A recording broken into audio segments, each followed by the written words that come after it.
You pulled me out of the shadows, breath of heaven in my lungs. You wrote my name in your story. Sera general saya Call me child, Sera yin song su down la ya call me attention no paya jimya song ni no mu do paya mane ne no kala ma pyaung le do mu do paya paya na kin ye jesu ro kong no na ma ro ko chi mo ne di kane le zuma ta ro twi song chen ne attention no paya no ko bat do di ta ro khan yu pho su taung pho pi san ne ya ma ko ro kaung ji pe ni de atwet jesu ro chi mo ne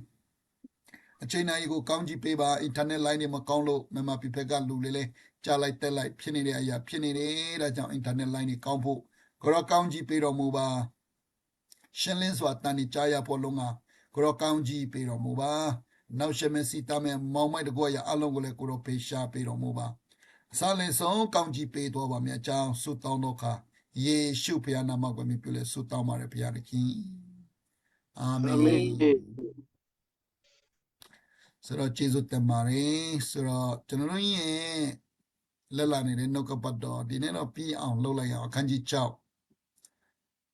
ရှင်ယောဟန်ခရစ်ဝင်ကျမ်းအခန်းကြီး6ဆိုတော့မနေ့က46ပြီးသွားပြီ46ဆိုတော့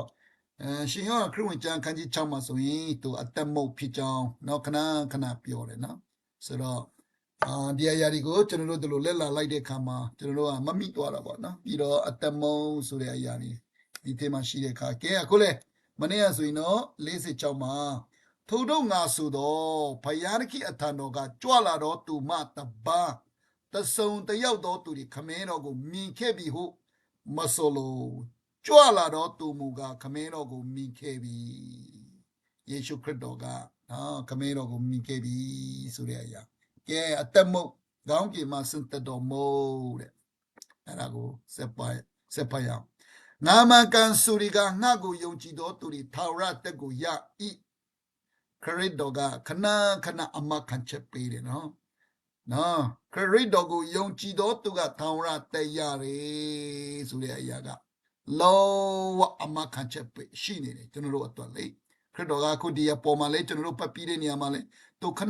ပြောခဲ့ပြီးနော်ဆိုတော့ဟိုအခန်းကြီးနော်သုံးကလေးကနဲ့ကျွန်တော်တို့စပြီးဖတ်လာတာနော်ထောင်ရတဲ့ရတယ်ဆိုတဲ့အရာခဏသူပြောတယ်အခုဒီမှာလည်းငါမကန်ဆိုရီကအမကန်ဖယားနခင်ရဲ့နှုတ်ကပတ်တော်စကားဟာကောင်းကင်နဲ့မြေကြီးမတည်တော့လဲငါစကားတည်နေဆိုတဲ့အတိုင်းပဲနော်ငါမကန်ဆိုရီကနဲ့ငါကိုယုံကြည်တော်သူတွေထောင်ရတဲ့ရဤငါဒီအသက်မုတ်ဖြစ်ဤအဲ့လိုမျိုးပြောလာတယ်အဲ့ဒါဒီမှာ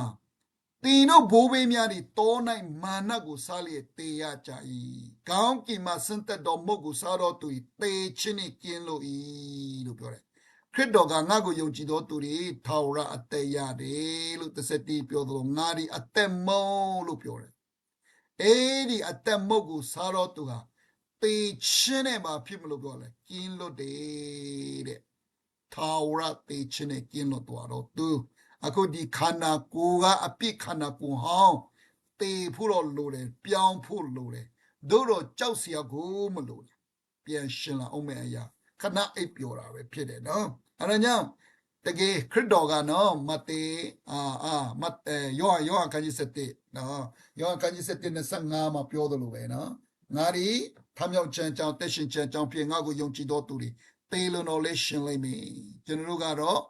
တကယ်မွေးကလေးကနဲ့တေလျက်နဲ့ဝိညာဉ်ပိုင်းမှာနော်ဘုရားနဲ့အဆက်တွေပြက်ပြီးတော့ကျွန်တော်တို့ကမွေးလာတာတို့တော့အဲ့ဒီအရာနဲ့အားလုံးအဆက်တွေရသွားပြီနော်အသက်ရှင်သွားပြီဆိုတော့ထာဝရရှင်အဲ့ဒီအရာကဘု து ကိုယုံမှပဲလေယေရှုကိုယုံမှပဲငါကိုယုံကြည်တော်သူတွေထာဝရအသက်ဆိုတာထာဝရအသက်ရှင်တာမသေးတော့အမခံချက်ပေးတယ်အဲ့ဒီခရစ်တော်ကလေငါဟာအသက်မုတ်ဖြစ်တယ်အဲ့ဒီအသက်မုတ်ကိုစားမှပြောတယ်လေအဲ့ဒီအသက်မုတ်ကိုစားဖို့ဒီမှာပြောတယ်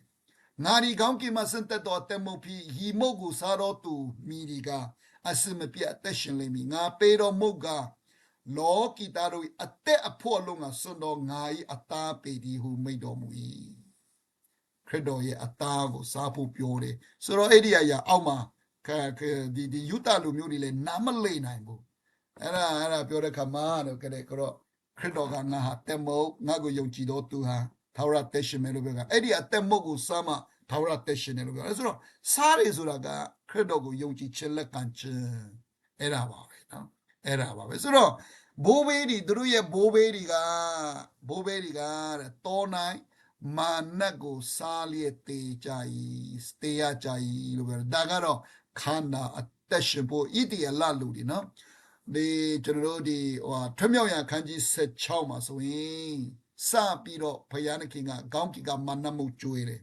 သူတို့မစားစရာမရှိတော့ဘူးသူတို့လည်းနော်ခီးထွက်လာပြီလေထွက်လာပြီဆိုရင်ပြည်လည်နီကိုကူးပြီးတော့တစ်ဖက်မာရအရက်ကိုရောက်သွားပြီအဲ့ဒီကနေဆိုရင်သူတို့မှရေကလည်းတောက်စရာမရှိအဲ့တော့မာရရက်ရောက်တော့ရေကလည်းခါနေတာအဲ့ဒီကနေတစ်ပင်ကအရွက်ကိုခူးပြီးတော့အဲ့ဒါမှထားခိုင်းတော့ရေကချိုသွားတယ်အဲ့လိုမျိုးနဲ့စားစရာမရှိတော့ဘူးစားစရာမရှိတော့ဘူးအဲ့ဒီလိုမျိုးနဲ့နော်ဒီမောရှေကိုပြဿနာရှာကြတယ်နော်ဘုရားကိုလည်းပြဿနာရှာတယ်လို့ပြောဖြစ်တဲ့ကဘုရားနဲ့ခင်အဲ့ဒီကနေစပြီးတော့မာနမုတ်နော်ထွမြောက်ရခန်းကြီးစကြောင်းမှာဆိုအဲ့ဒါရှိတယ်ပြီးတော့အသားစားခြင်းတဲ့အတွက်ဘုရားနဲ့ခင်ကခေါင်းကြီးကငုံလေးကိုချပေးတာပြီးတော့မနဲ့တိုင်းတကယ်နီးနေကြလာအဲ့ဒီနီးနေကပါလဲဆိုရင်ဖြူဖြူလုံးလုံးလေးတွေပဲတဲ့နော်အဲ့ဒါကတကယ်မာနမုတ်ဖြစ်နေတာအဲ့ဒါကြောင့်တနေ့အတွက်တနေ့ယူတဲ့တနေ့အတွက်တနေ့ယူတဲ့အဲ့လိုမျိုးနဲ့6ရက်နဲ့ပြည်တဲ့နေ့ကျတော့2ရက်စာယူလိုက်တဲ့အဲ့လိုမျိုးနဲ့အုပ်ပုတ်နေမှာနော်ကျတော့ဘုရားနဲ့ခင်ကကြူပြီးတော့တရက်စာကိုယူခိုင်းတယ်အဲ့လိုမျိုးပေါ့နော်အုပ်ပုတ်နဲ့အတွက်ပေါ့နော်အဲ့လိုမျိုးနဲ့ခေါင်းကင်ကမာနမုတ်ကိုကျွေးလာတာဘယ်လောက်ထိကြာတယ်လဲနှစ်ပေါင်း40နော်နှစ်ပေါင်း40ကျွေးလာတာဆိုတော့ဘုရားအဲ့ဒီကျွန်တော်တို့တမဟောင်းနဲ့တမတိအမြင်နဲ့ကျွန်တော်တို့ပြောလာတဲ့ခါမှာအရေးနဲ့အစစ်ဖြစ်တယ်ဣတိယလလူဒီကျုံဘွားကနေလွတ်လာပြီးတော့တောလေတဲ့ခါမှာဘုရားနဲ့ခင်ကအဲ့လိုမျိုးနဲ့မာနမုတ်ကိုကျွေးပြီးတော့ခန္ဓာပြင်ကိုဝင်စားခိုင်းတယ်နော်ဆိုတော့တကယ်သူတို့ရဲ့ဘာမှမလုပ်ဘူးနော်ဘာမှလုပ်စရာနော်သူတို့ခီးသွားနေတာဖြစ်တယ်ဒါပေမဲ့နှစ်ပေါင်း40ဘုရားကကျွေးနေတယ်ဆိုတော့အဲ့လိုပဲဒီကနေ့ကျွန်တော်တို့ကိုလည်းသာဝရအသက်ရှင်အောင်ကျွေးတာကခေါင်းကင်ကကြားတယ်ခေါင်းကင်ကစင့်တက်လာတယ်မာနမုတ်တိဟုသောခရစ်တော်ပဲဖြစ်တယ်နော်အဲကြောင့်ဘိုးဘေးဒီနဲ့အရေးနဲ့အစစ်ကအဲ့လိုပြီးဆုံးခြင်းကိုလည်းနားလေတဲ့ဘောပေါ်ဖို့ဒါပေမဲ့ဘိုးဘေးတွေကအဲ့ဒီမာနကိုစားပြီးပါပြီလေခန္ဓာစားရတဲ့အရာပဲဖြစ်တယ်ပြီးတော့တနေ့ကျရင်တေချရတဲ့အရာပဲဒါပေမဲ့ခေါင်းကင်ကနဲ့ဆင့်သက်တဲ့မုတ်ကတော့တဲ့တေချင်းနဲ့ကီလိုတာဘတော်မှမတေနိုင်တဲ့မုတ်ဖြစ်တယ်ခေါင်းကင်မုတ်ဖြစ်တယ်အသက်မုတ်ဖြစ်တယ်နော်အဲ့ဒီအရာကိုစားဖို့ခရစ်တော်ကပြောနေတာအဲ့ဒါကြောင့်ယုတလူတွေကဒါကိုနားမလည်ယေရှုကပြောတယ်လေငါဒီကောင်းကင်မှာစတဲ့တော့အသက်မုတ်ဖြစ်ဤမုတ်ကိုစားတော့သူမီတွေကအစမပြတ်သက်ရှင်လိမ့်မည်အစမပြတ်ငါပေးတော်မုတ်ကလောကီသားတို့ရဲ့အသက်ဖို့လုံငါစွန့်တော်ငါရဲ့တာပေတီဟုမေးတော်မူ၏အဲ့ဒီချိန်မှာယုတလူမျိုးတွေကသဘောမပေါက်ထိုအခါယုတလူတို့ကဤသူတွေမိမိအသားကိုငါတို့စားစီဖို့အဘေတို့ပေးနိုင်တဲ့နည်းဟိုအချင်းချင်းကြီးကုန်ကြ၏လို့ပြောတယ်ကျွန်တော်တို့သဘောမပေါက်တဲ့အရာနော်အဲ့ဒီဟိုရှစ်ကလေးကပြောနေပြီလေနော်အဲ့ဒါဇာဒီဘယ်လိုပြောမလဲ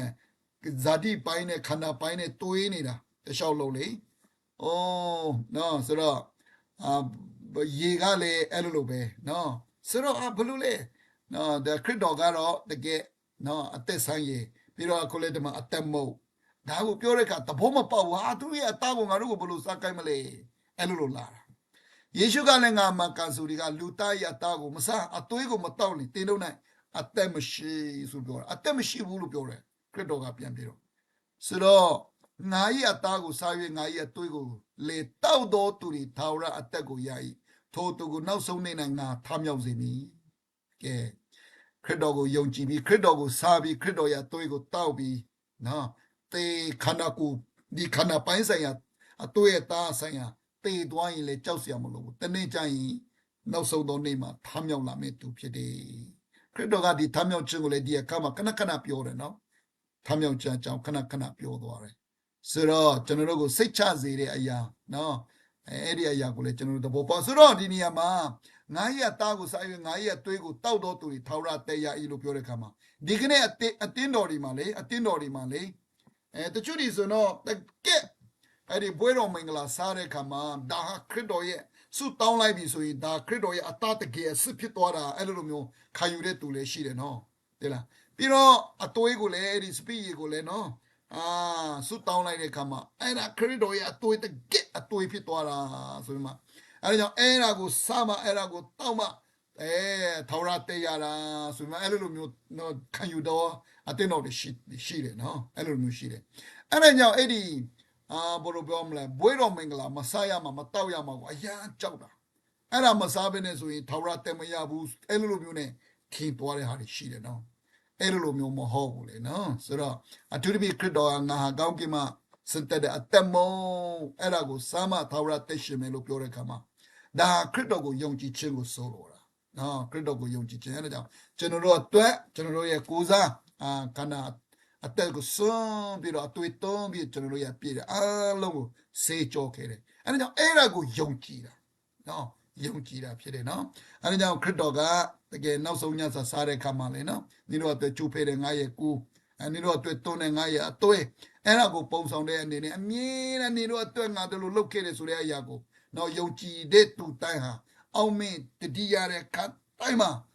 အဲ့ဒါကိုစားဖို့နော်မာခဲ့တဲ့အရာဖြစ်တယ်လေအဲ့လိုပြောတဲ့အခါမှာတကယ်ခရစ်တော်ရဲ့အသားအစစ်ခရစ်တော်ရဲ့သူ့ရဲ့စစ်ဖြစ်သွားတာမဟုတ်ဘူးလေ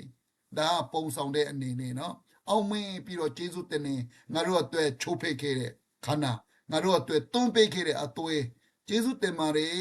အဲ့ဒါကိုတတိယပါတယ်အဲ့ဒါကိုအောက်မေ့ပါတယ်ဆိုပြီးမှအောက်မေ့ပြီးတော့ကျွန်တော်တို့စားတဲ့အရာပဲဖြစ်တယ်ယုံကြည်ပြီးသားသူတိုင်းလေနော်ယုံကြည်ပြီးတော့သူတိုင်းကအဲ့လိုအောက်မေ့ပြီးစားတဲ့အရာပဲဖြစ်တယ်ဆိုတော့အဲ့ဒါကိုမစားရရင်ထာဝရတဲ့မရမှာဆိုလို့ဆိုပြီးမှတကယ်အသွေးအစစ်အသားအစစ်ဆိုတဲ့ဟာမျိုးနဲ့အဲ့လိုမျိုးထင်တော့သူလည်းရှိတတ်လို့နားမလည်လို့လေနော်အဲ့လိုဖြစ်တယ်အဲ့ဒါကိုလည်းကျွန်တော်တို့နားလေသဘောပေါက်ဖို့လူတွေဆိုတော့စားချင်းဆိုတာကတောက်ချင်းဆိုတာကတကယ်ခရစ်တော်ကငါတို့အတွက်တလို့နော်အသက်ပေးခဲ့ပြီတလို့အတွေ့သွန်းခဲ့ပြီဆိုတဲ့အရာကိုတကယ်ယုံကြည်လက်ခံတော့သူယုံကြည်လက်ခံတာအဲ့ဒါတကယ်ခရစ်တော်ကစားချင်းကိုပုံဆောင်ပြီးပြောနေတာလေနော်အဲ့လိုပြောအဲ့ဒါမှပဲထာဝရအသက်ရှင်သွားတာဝိညာဉ်ပိုင်းမှာထာဝရအသက်ရှင်တော့သူဖြစ်သွားတာနော်အဲ့ဒီလူကိုဒီမှာကြောက်စရာမလိုတော့ဘူးခန္ဓာကိုယ်ပိုင်းတည်သွားရင်လေပဲနော်နောက်ဆုံးတော့နေမှာငါထမြောက်စေမည်ဆိုတော့ခန္ဓာကိုယ်တော့မြေကြီးမှာကြံသွားမယ်လေဝိညာဉ်ကတော့ကောင်းကင်မှာရောက်သွားမှာလေလုံးဝကြောက်စရာမလိုဘူးအခုအဲ့ဒီနေ့ရက်ကာလကအရန်နီးနေတယ်လို့ခံစားရပြီနော်ကဘာကြီးကဘေးနေရာမှာမကောင်းတော့ဘူးခုနလည်းအများကြီးကျွန်တော်တို့ပြောကြတဲ့ကမှာနေ့ရက်ကာလတွေကစိုးရုပ်တဲ့ထက်စိုးရုပ်ပြီးတော့ကဘာကြီးကနော်အဲ့လိုဖြစ်နေပြီဆိုတော့ဒါဒီဖြစ်လာမယ်လို့ပြောပြီးသားပဲနော်အဲ့လိုမျိုးနဲ့ကျွန်တော်တို့တကယ်အနာရပြီးတော့ရပြီးတာနဲ့တစ်ဆက်တီးပါဖြစ်မလို့ပြောလဲဆိုတော့တွေးကြောင်းနေစီးတဲ့အရာတွေဖြစ်လာမယ်ဆိုတော့အဲ့ဒါမျိုးနေနော်ကျွန်တော်တို့ကစံစာတွေကအခုဆိုတော်တော်လေးကိုပြီးဆုံးနေပြီဆိုတော့ဒီအချိန်မှာကျွန်တော်တို့ကတော့တကယ်ပဲဒီဘယ်လိုပြောမလဲကိုယ့်ရဲ့လှုပ်ချင်တာတွေပဲလှုပ်နေကျွန်တော်တို့တတ်မဲ့တဲ့အရာတွေကိုပဲရှာနေအဲ့လိုမျိုးတက်တာနေဆိုတော်တော်လေးကိုနောက်ကျသွားလိမ့်မယ်နော်တော်တော်လေးကိုနောက်တရစရာဖြစ်သွားလိမ့်မယ်ငါရဲ့အသားတွေစားစရာကောင်းရင်ငါရဲ့အသွေးလေးတောက်စရာကောင်းရင်ငါရဲ့အသားအသွေးကိုတောက်စားတော့သူဒီငါ၌တည်ထိုသူ၌လည်းငါတည်လို့ပြောတယ်နော်ခရစ်တော်ကတကယ်သူ့ရဲ့သွေးသူ့ရဲ့သားကိုစားဖို့တောက်ဖို့ပြောနေတာအဲ့ဒါခရစ်တော်ကသူ့ကိုယုံကြည်ဖို့ပြောနေတာပေါ်မှာလေအစဗဒမမှာငါ့ကိုယုံကြည်တော့သူထာဝရတဲ့ရတယ်လို့ပြောတယ်လေနော်ဆိုတော့အဲ့ဒါစားချစ်တောက်ခြင်းဆိုတာကခရစ်တော်ကိုယုံကြည်လက်ခံခြင်းနော်အဲ့ဒါကိုဆိုလိုခြင်းဖြစ်တယ်ဆိုတဲ့အရာကိုလေနော်သဘောပေါက်ကြရအောင်ဆိုတော့အသက်ရှင်တော်မူသောခမင်းတော်ဒီငါ့ကိုဆေလွတ်တော်မူ၍ငါဒီခမင်းတော်အဖြစ်အသက်ရှင်ဒီနီးတူအဲ့ဒါမှအရေးကြီးတဲ့နှုတ်ကပတ်တော်ပြောနေတယ်အသက်ရှင်တော်မူသောခမင်းတော်ဒီငါ့ကိုဆေလွတ်တော်မူ၍ငါဒီခမင်းတော်အဖြစ်အသက်ရှင်ဒီနီးတူငါကိုစားတော်သူဒီလေစားတော်သူဒီငါအဖြစ်အသက်ရှင်လိမ့်မယ်လို့ပြောတယ်နော်ခမင်းတော်အဖြစ်ခရစ်တော်ဟာတကယ်ပဲနော်အသက်ရှင်ဒီနီးတူခရစ်တော်အဖြစ်ငါတို့ဟာအသက်ရှင်မယ်လို့ပြောတယ်နော်ဆိုတော့ကျွန်တော်တို့ကတကယ်ဝိညာဉ်ပိုင်းထာဝရအသက်ရှင်တော်ဖို့ဆိုရင်ခရစ်တော်အဖြစ်ပဲဖြစ်တယ်ခရစ်တော်ကိုယုံကြည်မှာပဲဖြစ်တယ်ခရစ်တော်ရဲ့ခရစ်တော်တည်ဟူသောအသက်မုတ်တည်ဟူသောကောင်းကင်မှာစစ်သက်တော် အဲ့ဒီမုတ်ကိုစားမှာပဲကျွန်တော်တို့ထောင်ရတက်ရှင်ပြီအဲ့ဒါကြောင့်ခရစ်တော်မှတပါဘယ်အရာမှမရှိဘူးနော်ကျွန်တော်တို့ကတက်ရှင်စေနိုင်တဲ့အရာကခရစ်တော်မှတပါဘယ်အရာမှမရှိဘူးအဲ့ဒါကိုသဘောပေါက်ဖို့လိုတယ်နော်ဤမုတ်ကခေါင်းကင်မှာဆင်းသက်တော်မုတ်ဖြစ်တင်တို့ဘိုးဘေးများဒီမာနကိုစားလေတေရတကိတော်မုတ်အဲ့ဒါမှအမခချက်ပြန်ပေးတာဤမုတ်ကိုစားတော်သူတွေအစမပြတ်တက်ရှင်လိမ့်မည်ဟုကပရေနောင်မြို့မှာတရားစီရင်၌ဩဝါဒပေးစေတွေမိတ်တော်မူ၏ဆိုတော့တကယ်သူတို့ရဲ့ဘိုးဘေးတွေအဲ့ဒါကြောင့်ဣတိအလလူတွေလေယုတလူတွေလေသူတို့ရဲ့ဘိုးဘေးတွေကနော်တကယ်ပဲတောမှာနှစ်ပေါင်း40မနမုတ်စားခဲ့တယ်ဆိုတဲ့အမျိုးဖြစ်တဲ့အခါမှာသူတို့လည်းအရန်ကုန်ယူတယ်နော်ဂုံယူစရာပါပဲဘုရားသခင်ကကျွေးမွေးခဲ့တဲ့အမျိုးတွေလေဘုရားသခင်ကတကယ်အောဘွေရနော်ကာကွယ်ဆောက်ရှောက်တဲ့အမျိုးတွေဖြစ်တယ်ဂုံယူစရာပဲဒါမဲ့ခက်တာကတကက်ထာဝရအသက်ရှင်စေမဲ့အသက်မုတ်ဖြစ်တော့ခရစ်တော်ကိုကြတော့သူတို့ကမမြင်နိုင်ဘူးဖြစ်နေတာခရစ်တော်ကလည်းမရှင်းပြနေတာနော်ဒါပေမဲ့ဒီအရာကိုသူတို့ကနားမလည်နိုင်ဘူးဖြစ်နေတာအဲ့လိုဖြစ်နေတာအဲ့ဒါကြောင့်ရှင်းပြတယ်နော်ဒီမှာသူတို့ရဲ့ဘိုးဘေးတွေကတောမှာမာနကိုစားပြီးတော့တေရတကယ်တော့မဟုတ်ဘူးတဲ့ဒီမုတ်ကောင်းကင်မှာစတဲ့မုတ်ကိုစားတဲ့သူကတော့အစမပြတ်သက်ရှင်လိမ့်မယ်ဆိုပြီးခရစ်တော်ကပြန်ပြီးတော့လေအမခချက်ပေးနေတယ်တကယ်ဆက်လက်ပြီးတော့နမငါပြောတော့စကားဒီဝိညာဉ်ဖြစ်တဲ့ဝိညာဉ်စကားဖြစ်တဲ့အတွက်ယူတတွေကနားမလည်ဘူးတပည့်တော်အများတို့ဒီကြားလီသူစကားဒီအလွန်ခဲလာ၏အဘိသူဒီနားခံနိုင်မည်နည်းဟုဆိုကြ၏တပည့်တော်အများတို့ဒီလို့ပြောတဲ့ခါမှာကျွန်တော်ကတပည့်တော်ပြောတာတမန်တော်12ပါးတပည့်တော်သူရွေးကောက်ခဲ့တဲ့တမန်တော်12ပါးကိုတင်ဒါခရစ်တော်နောက်ကိုလူအများကြီးလိုက်ကြတာကိုအဲ့ဒါဒီကိုပြောနေတာတပည့်တော်အများတို့ဒီကြားလီသူစကားဒီအလွန်ခဲလာ၏အဘိသူနားခံနိုင်မည်နည်းဟုဆိုကြ၏သူတို့တဘောမပေါဘူးခရစ်တော်ကအဲ့ဒါဒီပြောနေတာဆိုတော့တကယ်သူတို့ရဲ့ဘိုးဘေးဒီစားခဲ့တဲ့မနမုံနဲ့အခုလက်ရှိကောင်းကင်ကမနမုံဆိုပြီးမှပြောပြနေတာအဲ့ဒီမနမုံကတူကူတိုင်းဖြစ်နေတာဒါပေမဲ့ယူတတွေလည်းတဘောမပေါဘူးဟာသူနောက်ကိုယုံကြည်ပြီးတော့ကိုလိုက်နေတဲ့သူတွေတော့မှတဘောမပေါဘူးနော်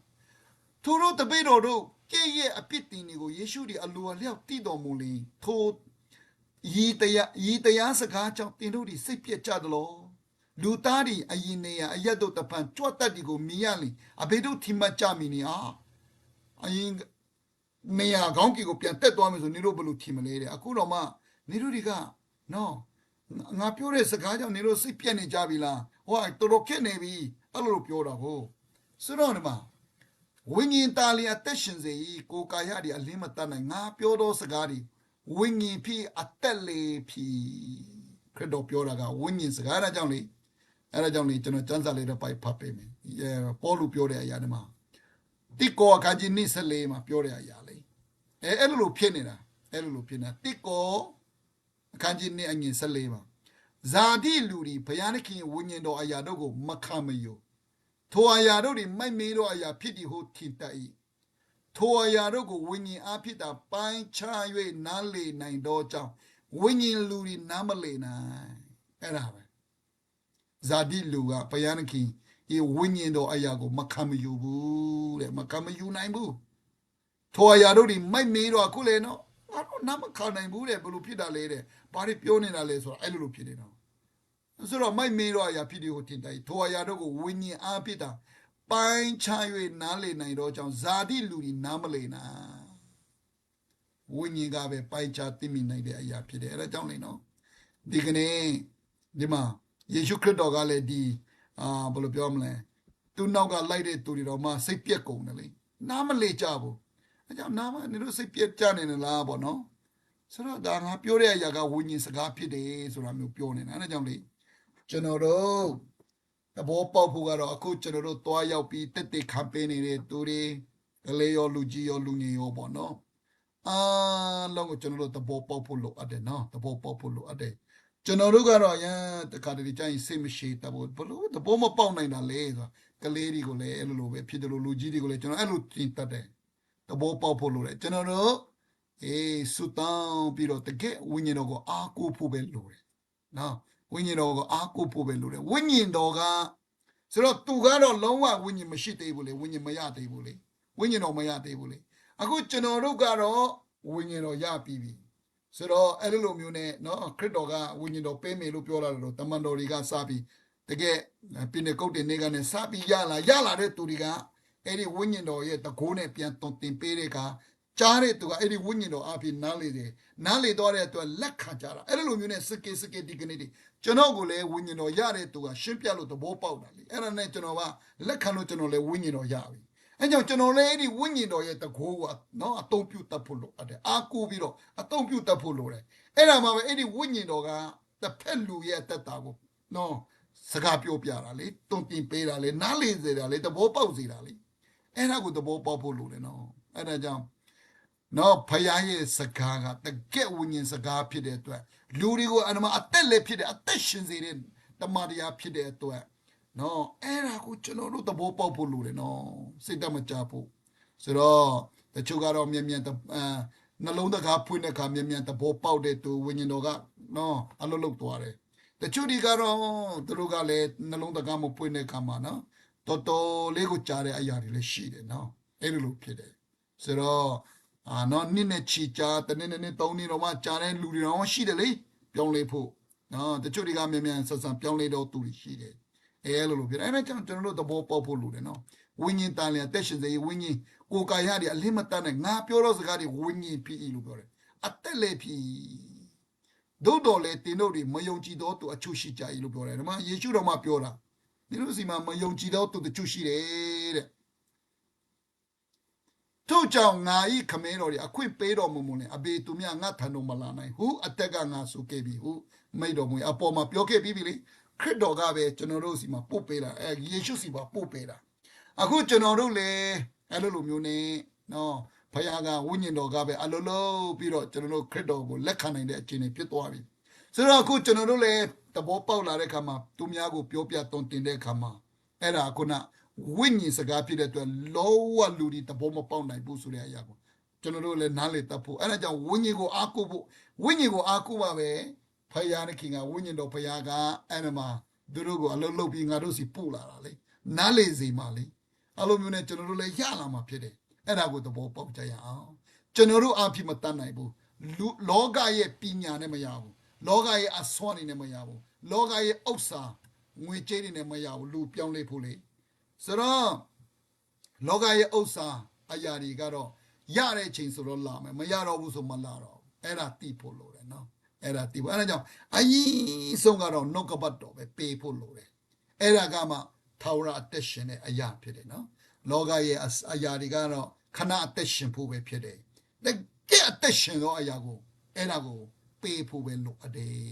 နော်ပေးဖို့ပဲလိုအပ်တယ်အဲ့ဒါကအရေးကြီးဆုံးအရာလေနော်အဲ့ဒါကိုသဘောပေါက်ရအောင်နော်အခုအဲ့ဒါကြောင့်ကျွန်တော်တို့ဒီမမပီမာနော်you know what ဆရာမတယောက်ကတော့တက်တက်ခံတယ်လေအိုးတွားပြီဆိုအဲ့ဝင်ကလေးတွားပြီဆိုရင်ဘလိုစာအဲ့ဒီဘယ်နဲ့အဲ့ယူတွားတယ်ဘလိုတွားတက်တက်ခံတယ်လေဒါမဲ့အခုတော့တူကူတိုင်ပြန်ပြီးတက်တက်ခံတယ်သဘောပေါက်သွားတယ်တဲ့အဲ့ဒါတွေကအဓိကမဟုတ်ဘူးနော်အဲ့ဒါကြောင့်နော်အခုကတော့ကိုကတွားတဲ့ခါမှာတော့မှတကက်တမတရားကိုအသက်ရှင်တဲ့နှုတ်ကပတ်တော်ကိုပေးယူသွားပြီးတော့အဲ့ဒါကိုပဲသွားပေးတဲ့ခါမှာလောကရဲ့ခန္ဓာပိုင်းဆိုင်ရာစားစရာတွေတော့မှဆိုဟိုဘက်နားထောင်တဲ့သူတွေကပဲပြန်ပေးလာတယ်တဲ့အဲ့လိုမျိုးနော်အဲ့ဒါကြောင့်ရင်တော့ကဆိုတော့ဘာဒီယူသွားမယ်ဘလိုပြင်ဆင်သွားမယ်ဆိုပြီးမှအဲ့လိုပြင်ဆင်ပြီးတော့သွားတတ်တယ်ဆိုတာအခုတော့ကောင်းတော့ပေါက်သွားပြီဆိုပြီးမှအဲ့လိုတက်ခံတယ်လေနော်ဆရာမတော်ယောက်ကဆိုတော့အဲ့လိုပဲကျွန်တော်တို့လည်းအဲ့ဒါကိုသိဖို့လိုတယ်နော်ကျွန်တော်တို့ကတော့ငွေကြေးတွေကိုအကူသွားတတ်တယ်ပြီးတော့အဲ့ဒီအဆအစာတွေကိုယူပေးပြီးတော့အဲ့ဒါနဲ့ကျွန်တော်တို့များပြီးတော့ကျွန်တော်တို့အဲ့ဒါကိုအကူသွားတယ်တကယ်အကူရမှာဝိညာဉ်တော်ကိုပဲအကူရမှာဝိညာဉ်တော်ဘုရားကိုပဲအကူရမှာအဲ့ဒီဝိညာဉ်တော်ကပဲနားလေစေမယ်ဝိညာဉ်တော်ဘုရားကပဲကျွန်တော်တို့ကိုပို့ဆောင်လာမှာကျွန်တော်တို့စီပို့ဆောင်လာမှာဖြစ်တယ်နော်အဲ့ဒါကတော့တကယ်မှန်ကန်တော့ပြောင်းလဲခြင်းနော်အဲ့ဒါထာဝရအသက်ရှင်သွားစေတဲ့အရာနော်အဲ့ဒါကိုနားလေတော့ပေါက်ဖို့လို့အတေးချတော်ညာကိုတော့နော်အဲ့ကြောင့်ပြောပြီးခမင်းတော်တွေအခွင့်ပေးတော်မူလင်အဘေသူပြငါထံတော်မလာနိုင်ဟုအတက်ကငါဆိုခဲ့ပြီးဟုမိတ်တော်မူ၏သူတို့မိတ်တော်မူသည်အကြောင်းဟူမူကားအဘေသူဒီမယုံကြည်သည်ကိုအဘေသူမယုံကြည်သည်ကို၎င်းအဘေသူဒီကိုတော်ကိုအနံ့မြင်ကို၎င်းယေရှုအစာအုပ်၌တည်တော်မူ၏ကဲ အဲ့ဒါမှဘယ်လိုပြောမလဲဒီယူတရှိကယူကတော့မှသူကိုအနံလိမ့်မင်းဆိုတဲ့အရာကတော့မှသူကတိပီတာဖြစ်တယ်လေနော်တိပီတာအခုဒီမှာတော့သူပေါ်ပြနေပြီလေအဲ့ဒါကြောင့်မယုံကြည်တော့သူကချူရှိတယ်တဲ့အဲ့ဒါနဲ့ဒီမှာတပည့်တော်တွေသူ့ကိုဆုံးပြီးတော့ထွက်ခေါ်သွားကြတာဆိုတော့ဒါတွေကဘာလို့လဲသူ့နောက်ကိုလိုက်နေကြတဲ့သူယုံကြည်တော့သူတွေအများကြီးလေဆိုတော့အဲ့ဒီလူတွေကခရစ်တော်ကိုစွန့်ခွာပြီးတော့ထွက်သွားတာဘာဖြစ်လို့လဲခရစ်တော်ကဝိညာဉ်စကားပြောတာကိုသူတို့နားမလည်နိုင်ဘူးလေဆိုတော့သူ့ရဲ့အသားကိုလည်းငါတို့ကိုစားခိုင်းတယ်အသွေးကိုလည်းတောက်ခိုင်းတယ်ဘလူနဲ့စားမလဲဆိုတဲ့အမျိုးဖြစ်နေတာကိုသဘောမပေါက်ဘူးလေနောက်တော့နေတို့ရဲ့ဒီဘိုးဘေးတွေကတော့မနတ်စားပြီးတော့သူတို့တေခိကြတော့ဒါမဲ့အခုငါကတကယ်ခေါင်းကြီးကနဲ့လာတယ်အသက်မုတ်ဖြစ်တယ်ငါရတာငါရဲ့သွေးကိုစားတော့သူတောက်တော့သူထာဝရသိရှင်မယ်လို့ပြောတာသဘောမပေါက်ဘူးသူတို့ကတကယ်အသားကိုစားတယ်တကယ်အသွေးကိုတောက်တယ်အဲ့လိုထင်နေတာသဘောမပေါက်နိုင်ဘူးအဲ့ဒါကြောင့်ဘယ်လိုဖြစ်တယ်လဲသူတို့ကချစ်ပြောနေကြတယ်လေအဲ့ဒါကိုလည်းခရစ်တော်ကသိတယ်အဲ့ဒါကြောင့်လည်းစိတ်ပြက်နေပြီလားပေါ့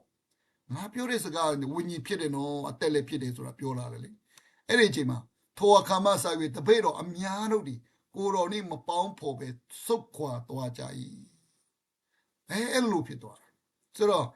နော်ဒီမှာဒါကတော့သူ့နောက်ကိုလိုက်တော့သူဒီပေါ့နော်တကယ်တမန်တော်12ပါးတော့မဟုတ်သေးဘူး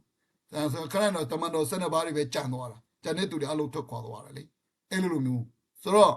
့ထွက်ခွာသွားတယ်ဆိုတဲ့အရာကိုတွေ့ရတယ်နော်ဒီမှာဆိုတော့ထို့ကြောင့်ယေရှုဒီတကြိတ်တစ်ပါးတော့သူတို့ကတင်းတို့ဒီလေထွက်ခွာခြင်းကအလိုရှိကြသလိုဟုမင်းတော်မူလီလို့ပြောတယ်တပည့်တော်တွေကကြံတာပေါ့နော်ကြံတဲ့သူနောက်ကိုယုံကြည်တဲ့သူတွေကအဲ့လိုမျိုးနဲ့ဘယ်လိုဖြစ်သွားတယ်လဲ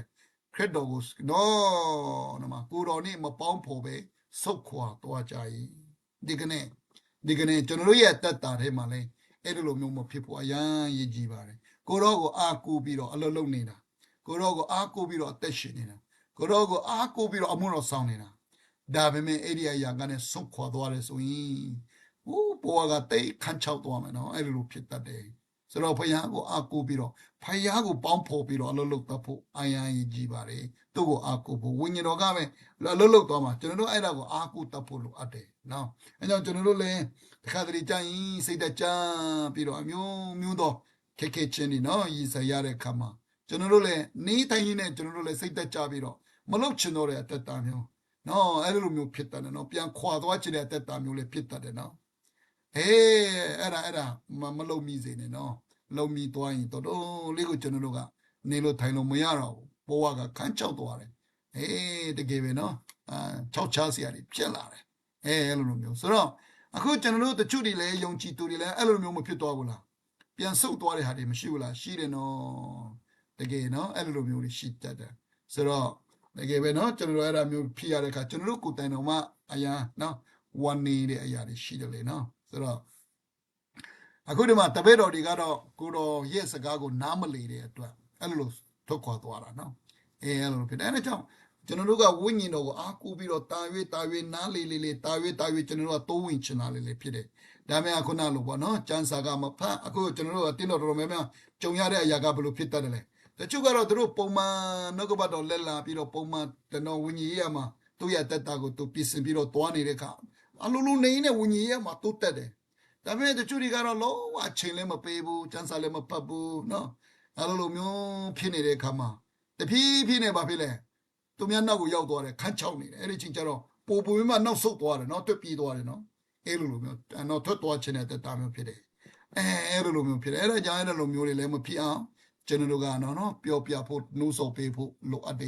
်ဆိုတဲ့အရာလေနော်ဆိုတော့ခရစ်တော်ကတော့ပြောတယ်သူ့ရဲ့တပည့်တော်တစ်ချိန်နှစ်ပါးပဲကြံတယ်လေတစ်ချိန်နှစ်ပါးပဲကြံတဲ့ကနင်တို့လည်းတွတ်သွားခြင်းသလားလို့အဲ့လိုမျိုးမေးပေးတဲ့အရာဖြစ်တယ်ဆိုတော့အဲ့ဒါမှာအတွတ်လက်ဆုံးကတော့ပေတရုပဲဖြစ်တဲ့ကရှေမုန်ပေတရုကသခင်ကျွန်တော်တို့ဒီတဲ့အဘေသူထံတို့တွားရမည်နီထာဝရအသက်နှင့်ရှင်သောစကားဒီကိုတော်၌တည်ပါ၏ငယ်နော်ပေတရုကတော့ချက်ချင်းပြန်ပြောတယ်ကျွန်တော်တို့ကဘယ်သူစီတွားရအောင်မလဲအခုကျွန်တော်တို့လည်းနော်ဒီတခင်မတပါကျွန်တော်တို့အားကိုးရတခြားအရာမရှိဘူးအဲကြောင့်ကျွန်တော်တို့ဒီတခင်ကိုအားကိုးပြီးတော့ဒီတခင်ရဲ့စိတ်ခိုင်းတဲ့အလုပ်တွေကိုလုပ်နေတယ်ကျွန်တော်တို့ကဒါအကြီးမားဆုံးသောအလုပ်လောကမှာနော်အဲဒါကြောင့်အဲ့ဒီတခင်နောက်ကိုကျွန်တော်တို့လိုက်နေတာဘာဖြစ်လို့ကျွန်တော်တို့ထုတ်ခွာသွားမှာလဲနော်အခုတချို့တွေကတော့နော်အဲ့လိုမျိုးနဲ့ဆုတ်ခွာတဲ့ဟာတွေရှိတယ်လေတော့ စုခွတ်သွားတယ်နောက်ဆုံးတော့အတင်းတော်မှာတော့မနေတော့ဘူးအတင်းတော်ရပြည်မှာနေကြတယ်တယောက်ထဲနေတဲ့သူရှိတယ်မိသားစုတစုထဲနေတဲ့သူရှိတယ်တကယ်ဆိုသူတို့ရဲ့ဘဝကိုကြည့်တဲ့အခါတကယ်ခန့်ချောက်တယ်နော်သူတို့ဘလို့မပျော်ရွှင်နိုင်ဘူးမလွတ်မြောက်နိုင်ဘူးပူပီမှုတွေနဲ့တောကားတွေနဲ့အပူအပီတွေနဲ့ပဲနေကြတာကိုကျွန်တော်တို့တွေ့ရတယ်သူတို့ရဲ့လူရမြင်မှာကြတော့တိတ်ဟုတ်တယ်လို့တော့ပြောတတ်တာပေါ့ဒါပေမဲ့တကယ်သူတို့မှတော်တော်လေးကိုခန့်ချောက်တာနော်အထီးကျန်တယ်နော်အဲ့ဒါတွေတွေ့ရတယ်ပါဇက်ကတော့လူတွေရဲ့ရှေ့မှာကြတော့ဟန်ဆောင်ပြီးလုတ်ပြောတတ်တယ်လေနော်ဒါမဲ့အဲ့လိုမျိုးဖြစ်နေအခုတချို့တွေကျွန်တော်တို့ဒီအမေရိကန်မှာဆိုအဲ့ဒါတွေအများကြီးရှိတယ်နော်အများကြီးရှိတယ်အဲ့ဒါတွေဆိုတော့တော့နဲ့တူနော်ရှာတက်လာတယ်တော့နဲ့တူအဆင်ပြေလာတဲ့အခါဘယ်သူမှကိုယူမဆိုင်ချင်တော့မပေါင်းဖော်ချင်တော့ပေါင်းလို့လည်းမရတော့အဲ့လိုမျိုးနဲ့ကျွန်တော်တို့ရအမေရိကန်မှာလည်းအဲ့ဒါမျိုးတွေအများကြီးရှိတယ်တယောက်ထဲနေတဲ့သူတွေဘယ်သူမှမပေါင်းဖော်တော့တဲ့သူတွေတိတ်ထဲနေတော့သူတွေလည်းအများကြီးရှိတယ်ဒါပေမဲ့တကယ်သူတို့အတွင်းနဲ့ထိကျွန်တော်တို့ဝင်ကြည့်တဲ့အခါမှာတကယ်သူတို့တွေနော်တော်တော်လေးကိုဆိုရင်ပူပန်မှုတွေနဲ့တောကနေနဲ့နော်ရှိနေကြတဲ့အရာကိုတော့တွေ့ရတယ်နော်အဲ့လိုမျိုးတွေရှိတာဆိုတော့ဒီမှာပေတရုကတော့ပြောတယ်ငါတို့ဘယ်သူစီတွားရမှာလဲတဲ့ထာဝရအသက်နဲ့ရှင်သောစကားတွေကိုတော်၌တည်တယ်လို့ပြောတယ်ကိုရောဒီခရစ်တော်တည်ဟူသောအသက်ရှင်တော်မူသောဖယားခင်သားတော်ဖြစ်တော်မူသည်ကိုကျွန်ုပ်တို့ယုံကြည်တိမှတ်ပါသည်ဟုရှောက်လေ၏တဲ့ပေတရုကတော့ရှင်းလင်းပြောတယ်နော်ကျွန်တော်တို့လည်းဒီလိုဖြစ်ရမှာကိုရောဒီခရစ်တော်တည်ဟူသောအသက်ရှင်တော်မူသောဖယားခင်သားတော်ဖြစ်တော်မူသည်ကိုကျွန်တော်တို့ယုံကြည်ရတဲ့ကြောင့်တကယ်ဖယားဖြစ်ကြောင်းတကယ်ကျွန်တော်တို့ကိုကယ်တင်တဲ့ဖယားကယ်တင်ရှင်ဖြစ်ကြောင်းဖန်ဆင်းရှင်ဖြစ်ကြောင်းကျွန်တော်တို့ကတကယ်တိမှတ်ဆွေးလန်းပြီးတော့ကျွန်တော်တို့တနေ့ကျအခုကျွန်တော်တို့ဆိုပို့ပြီးပါများတိသွားပြီနော်အခုချီဆောင်ချက်လာတော့မင်းဘေးရကြီးလဲလာတော့မင်းကျွန်တော်တို့ကတော့ချီဆောင်ချက်နေရမှာဘလို့အသက်တာမျိုးနဲ့ချီဆောင်သွားကြမလဲဘလို့ဝမ်းမြောက်စွာနဲ့အိမ်ပြန်နော်အိမ်ပြန်မျက်နှာပန်းလှဖို့အရေးကြီးတယ်နော်ကျွန်တော်တို့ဒီဘာမှမလုပ်ထားသေးဘူးဒီကနေ့အထိငါဆိုတဲ့အတ္တငါဆိုတဲ့မာနငါဆိုတဲ့လောဘအရာကိုပဲလုံနေသေးတယ်ဆိုရင်တနေ့ကျရင်အိမ်ပြန်မလှပဲနေမှာနော်ယေရှုကိုယုံထားပြီးပြီဆိုတော့ချီဆောင်ခြင်းမှာပါမလေးထောက်ရတဲ့ရပြီလေဒါပေမဲ့ကျွန်တော်တို့အလုံးမပြီးတဲ့အရာတွေနဲ့ပြန်သွားရလိမ့်မယ်အဲ့လိုမျိုးဆိုရင်တော့နော်စိတ်တော့မတကယ်နော်မကောင်းစရာတွေဖြစ်မယ်နော်အဲ့လိုမျိုးဖြစ်တယ်ယေရှုကလေတကြိတ်နှစ်ပါးတော့တင်းတို့ကိုငါရွေးကောက်တယ်မဟုတ်လို့တို့တို့လည်းတင်းတို့ရန်သူတယောက်ပါရီဟုမိတ်တော်မူ၏ဒါယုတရှကာယုတ်ကိုရည်ညွှန်းပြီးတော့နော်တင်းတို့ကိုငါရွေးတာပဲဒါပဲနေတို့စီမှာရန်သူတယောက်ပါတယ်တဲ့နော်ထို့တို့မိတ်တော်မူသောတကြိတ်နှစ်ပါးအဝင်ဖြစ်၍ကိုတော်ကိုအနံ့မိသူရှိမုံဤတာယုတရှကာယုတ်ကိုဆိုလိုတည်းဆိုတော့ယုတရှကာယုတ်ကိုပြောနေတာခရစ်တော်ကလေနော်ဆိုတော့ခရစ်တော်ကနမှာနိတို့ကငါရွေးကောက်ဒီမဟုတ်လို့ပြောယေရှုကပဲရွေးကောက်ပြီးတော့ဘလို့နဲ့သူ့ကိုအနံ့မဲ့သူရန်သူတော်မှသူ့ကိုရောင်းစားမဲ့သူကိုဘာဖြစ်လို့ရွေးတာလဲနော်ဘုရားတိတာပဲလေအခုလေသူ့ကိုအနံ့မဲ့သူရှိတယ်ဆိုတော့ကြူပြီးတော့သူကတိပြီးတာပါနော်ကြူပြီးတော့တိပြီးတာပဲရှေကလေးကလည်းတိပြီးသားဖြစ်တယ်ဒါပေမဲ့သူကအဲ့ဒါကိုပဲပြန်ရွေးကောက်တယ်ဒါပေမဲ့အဲ့ဒီအရာကပဲသူ့ကိုအနံ့ပြီးတော့ရောင်းစားမဲ့သူဖြစ်တယ်ရန်သူလက်ကိုအနံ့မဲ့သူဖြစ်တယ်နော်ဒါပေမဲ့အဲ့ဒါကိုသူကရှေမစောကလေးကတိပြီးသားဖြစ်တယ်လို့တကယ်လူစားတိခံယူပြီးသူတပည့်တော်တွေကိုခေါ်တဲ့အခါမှာလဲသူကအဲ့ဒါကိုခေါ်ပြီးတော့ပဲနော်ရွေးကောက်ပြီးမှပဲခေါ်တာနော်အဲ့လိုဖြစ်တယ်မသိဘူးလားသိပါတယ်အခုလည်းငါရွေးကောက်တယ်မဟုတ်လို့သို့တော်လည်းတင်းတို့ရန်သူတယောက်ပါတယ်ဟိုမိတ်တော်မူရန်သူတယောက်ပါနေတယ်ထို့သောမိတ်တော်မူသောတဲ့တကျင့်နှစ်ပါးဝင်ပြီးကိုတော်ကိုအနံ့မိသူရှိမုံဤတာယုတရှကာယုတ်ကိုဆိုလိုတည်းဆိုတော့ဒါဆိုတော့ဘာဖြစ်လို့ရွေးတာလဲဘာဖြစ်လို့ရွေးတာလဲနော်ဘာဖြစ်လို့ရွေးတာလဲနော်ဆိုတော့ဒီအရာကတကယ်တမန်ကျမ်းစာပြည့်စုံစေဖို့ပဲဖြစ်တယ်လေခရစ်တော်ကတည်းကလှုပ်ဆောင်ဖို့အစီအစဉ်ရှိတဲ့အတွက်နော်ဒီအရာကတကယ်တမန်ကျမ်းစာပြည့်စုံစေဖို့ကျမ်းစာချက်နော်ပြည့်စုံစေဖို့ခရစ်တော်ကဒီအရာကိုရွေးကောက်ခြင်းလေးဖြစ်တယ်လေနော်အဲ့လိုဖြစ်တယ်ပြီးတော့နောက်တစ်ခုတည်ထားဖို့ကလေအခုကျွန်တော်တို့အဖွဲ့အစည်းဒီမှာတင်းတော်ဒီထဲမှာဒီလိုမျိုးလူတွေရှင်းတယ်တတ်တယ်နော်ဆိုတာကိုလေကျွန်တော်တို့ကိုနားလေစေချင်တယ်သဘောပေါက်စေချင်တာနော်အခုတင်းတော်ဒီမှာမရှိတတ်ဘူးလားရှိတယ်နော်ဒီလိုလူတွေရှိတယ်ဒီလိုလူတွေရှိတတ်တယ်အဲဒါကြောင့်ဒါတွေကိုကျွန်တော်တို့ကိုခရစ်တော်ကိုတိုင်လေနော်ဒါရွေးကောက်ထားပါတယ်သူကဒါ တနေ့ကြာရင်ဒီလိုပဲဖြစ်မှာဆိုတော့နော်ဒါရွေးကောက်ထားပြီးတော့သူနဲ့ပဲသူတွာလာနေတာအဲ့လိုဖြစ်တယ်နော်ဒါပြည့်စုံစေဖို့တခုဖြစ်တယ်ဒါပေမဲ့ဒီလိုမျိုးလူကလည်းရှိနေတယ်ဆိုတဲ့အရာဒီကနေ့ကျွန်တော်တို့ကိုတုံ့တင်ပေးနေတာခရစ်တော်လည်းဒါကလန်ရှိနေတာပဲလေနော်ကလန်ရှိနေတာပဲလေနင်လှုပ်ဆက်ရှိတာနင်လှုပ်ပါတဲ့ခရစ်တော်ကလည်းလိုပဲပြောတယ်နော်ဆိုတော့ဒီကနေ့ကျွန်တော်တို့ရဲ့တင်းတော်ဒီမှာကျွန်တော်တို့ရဲ့နော်တကယ်အတိုင်ဝိုင်းဒီမှာလည်းဒီလိုမျိုးလူစားတွေရှိတတ်တယ်ဆိုတော့တူရိပြတင်းတော်မှာအဲ့လိုဖြစ်နေအဲ့လိုမျိုးလူဖြစ်နေရှိနေရင်တော့တော်လေးကိုဒုက္ခရောက်တယ်နော်ပြောရဆိုရတဲ့အရာတွေကအဲ့လိုပြောတဲ့ကြောင့်ကျွန်တော်တို့ကလည်းဒါတွေကိုနားလေသဘောပေါက်စေချင်လို့နော်ဖြစ်တယ်ဆိုတဲ့အရာကိုလည်းတီးဖို့လို့လည်းကဲယောဟန်ခန်းကြီး6ကတော့ပြီးသွားပြီနော်ပြီးသွားပြီဆိုတော့ဒီလောက်နေပဲဆုံးတတ်ရအောင်မနေ့ပြန်ဆိုကြတော့ခန်းကြီး9ပေါ့နော်ဆိုတော့ရောက်စီတိုင်းပေါ်မှာဖျက်ခိတမကောင်းကြီးမင်္ဂလာတက်ရောက်ပါစေအာမင်အာမင်အာမင်